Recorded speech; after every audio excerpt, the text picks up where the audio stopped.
శ్రీ గురుభ్యో నమ. సనాతన ధర్మానికి శిరసు వంచి పాదాభివందనాలు తెలియజేస్తున్నాం. ఈ మధ్యకాలంలో జరిగిన ఒక దుస్సంఘటన, చిలుకూరి బాలాజీ దేవాలయంలో ప్రధాన అర్చకులైనటువంటి రంగరాజన్ గారి మీద జరిగినటువంటి దాడికి ఖండిస్తూ కొంతమంది హిందూ ధార్మిక పరిరక్షణ అని చెప్పి ధార్మిక ముసుగు వేసుకొని దేవాలయాల మీద, అర్చకుల మీద, సాధువుల మీద దాడి చేస్తున్నారు. యావత్ ప్రపంచం మొత్తంలో కూడా సనాతన ధర్మానికి ఉన్నటువంటి విశిష్టత చాలా అద్భుతమైనటువంటిది.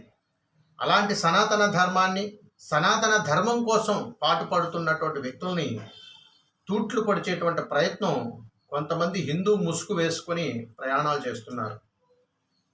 మాకు కలిగినటువంటి ఆవేదనలో ధార్మిక వ్యవస్థలో గో సంరక్షణకు రక్షణ లేకుండా పోయినది, దేవాలయాల అర్చకులకు రక్షణ లేకుండా పోయినది, సాధువులకు రక్షణ లేకుండా పోయినది. మరి సనాతన ధర్మం కోసం పాటుపడుతున్నటువంటి అనేక మంది స్వామీజీల వ్యవస్థలోనూ ఉన్నారు, ధార్మిక వ్యవస్థలోనూ ఉన్నారు. మరి మన సనాతన ధర్మాన్ని మనం పరిరక్షించుకోవటానికే మనకు పరిరక్షణ లేదు అని అంటే ప్రభుత్వాలు మనకు ఏ విధంగా సహాయ సహకారాలు అందిస్తున్నాయి? ఇలా చూస్తూ పోతూ ఉంటే భావితరాలకు మనం ఇచ్చేటువంటి విధానాలు ఎలా భయంకరంగా ఉండబోతున్నాయి అనేటువంటిది ఒక్కసారి ఆలోచించాలి.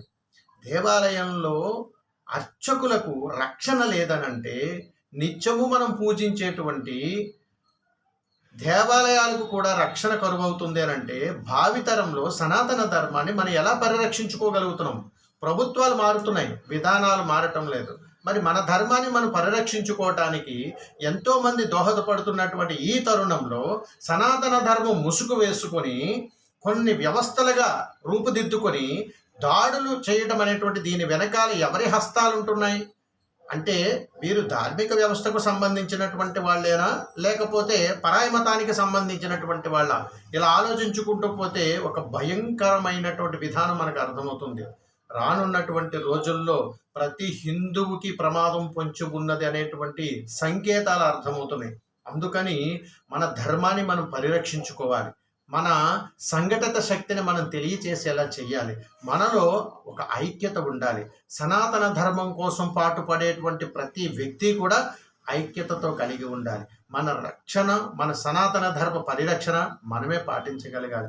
దీనికి సంబంధించినటువంటి ప్రభుత్వాలు ఒక చక్కటి కార్యాచరణ చేసి స్వామీజీల వ్యవస్థతో, ధార్మిక వ్యవస్థలతో కూలంకుషమైనటువంటి చర్చలు నడిపి ఇప్పటి వరకు భారతదేశంలో జరిగినటువంటి దేవాలయాల మీద జరిగినటువంటి దాడులను, వాటికి సంబంధించినటువంటి విధి విధానాల మీద సమగ్ర నివేదికను స్వామీజీల వ్యవస్థకు, అదేవిధంగా ధార్మిక సోదరులకు తెలియచేస్తూ భవిష్యత్తు కార్యాచరణలో కూడా ఇలాంటి విద్వేషపూరితమైనటువంటి అవకాశాలు లేకుండా సంపూర్ణమైనటువంటి పరిరక్షణ దేవాలయాల అర్చకులకు, స్వామీజీలకు, సాధు సంతులకు, ధార్మిక సోదరులకు సంపూర్ణంగా కల్పిస్తామని ప్రభుత్వం కూడా తెలియచేయాలి. ఎందుకనంటే ప్రభుత్వం కూడా ప్రజల్లో ఒక భాగమే. అందుకని మన యొక్క మనోభావాలు దెబ్బతీసేటట్లుగా జరిగేటువంటి ఏ ప్రయాణం జరిగినా కానీ ఏ ప్రభుత్వాన్ని ఎవరూ కూడా ఉపేక్షించరు. అందుకని ఈ సమయంలో జరిగినటువంటి సందర్భానికి ప్రభుత్వాల నుంచి మాకు కావలసినటువంటిది సానుభూతులు, పరామర్శలు కాదు, సంపూర్ణమైనటువంటి పరిరక్షణ. హిందూ ధార్మిక వ్యవస్థకు కావలసినటువంటి పరిరక్షణ, స్వామీజీలకు వ్యవస్థలకు కావలసినటువంటి రక్షణ, దేవాలయాలకు కావలసినటువంటి సంపూర్ణమైనటువంటి రక్షణ ఈ ప్రభుత్వం తక్షణమే కల్పించాలి. ఇది కాకుండా ఆంధ్ర, తెలంగాణ, యావత్ భారతదేశంలో ఉన్నటువంటి హిందూ ధార్మిక సోదరులందరూ కూడా తెలుసుకోవలసినటువంటి ఒక విషయం, హిందూ ధార్మిక వ్యవస్థల మీదే దాడులు జరుగుతున్నాయి, దేవాలయాల మీదే దాడులు జరుగుతున్నాయి. మన సనాతన ధర్మం ముసుగు వేసుకొని మనలో మనకే విద్వేషాలు రెచ్చగొట్టి రకరకాల విధానాలు తీసుకొస్తూ మన మనోభావాలు దెబ్బతీసే ప్రయత్నాలు జరుగుతున్నాయి.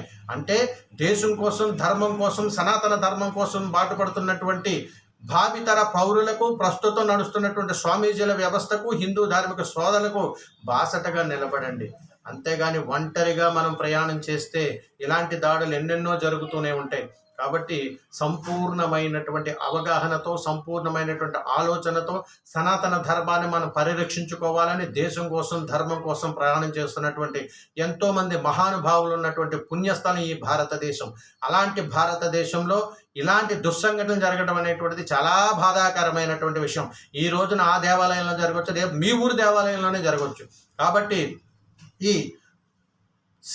దుశ్చర్యలకు పాడుపడేటువంటి మూకలు ఏ ప్రదేశంలో ఏ మూల నుంచి ఎలా వస్తారో తెలియదు. కాబట్టి ఐక్యమత్యమే మహాబలంగా సనాతన ధర్మాన్ని పరిరక్షించేటువంటి విధంగా గ్రామ స్థాయి నుంచి పట్టణ స్థాయి వరకు కూడా ప్రతి దేవాలయ పరిరక్షణ కూడా హిందూ ధార్మిక సోదరులోనే ఉంటుంది.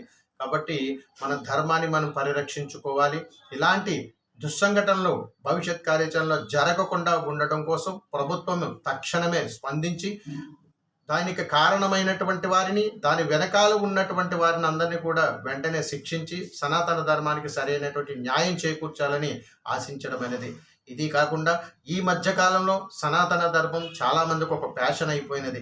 అవగాహన లేక, విధానాలు తెలియక సనాతన ధర్మంలో రాత్రే ప్రపంచమంతా కూడా చుట్టేద్దామని, హీరోలు అయిపోదామని రకరకాల విధి విధానాల పట్ల వారు ఎంచుకున్నటువంటి ఒక ప్రయాణంలో సనాతన ధర్మాన్ని తూట్లు పొడిచేటువంటి ప్రయాణాలు చాలామంది చేస్తున్నారు. దీని పట్ల కూడా ప్రభుత్వం వెంటనే స్పందించి దానికి తగ్గటువంటి చర్యలను తీసుకోవలసిందిగా కోరడం అనేది.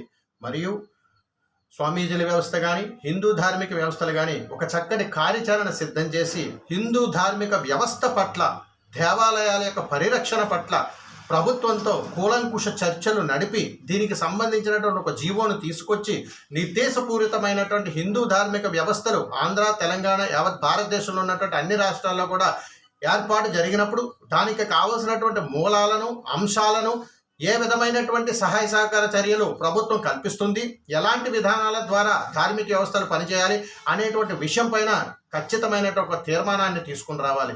వీటన్నింటినీ కూడా సహాయ సహకారాలు అందించుకోవడానికి హిందూ ధార్మిక వ్యవస్థ అంతా కూడా కలిసి కష్టపడాలి.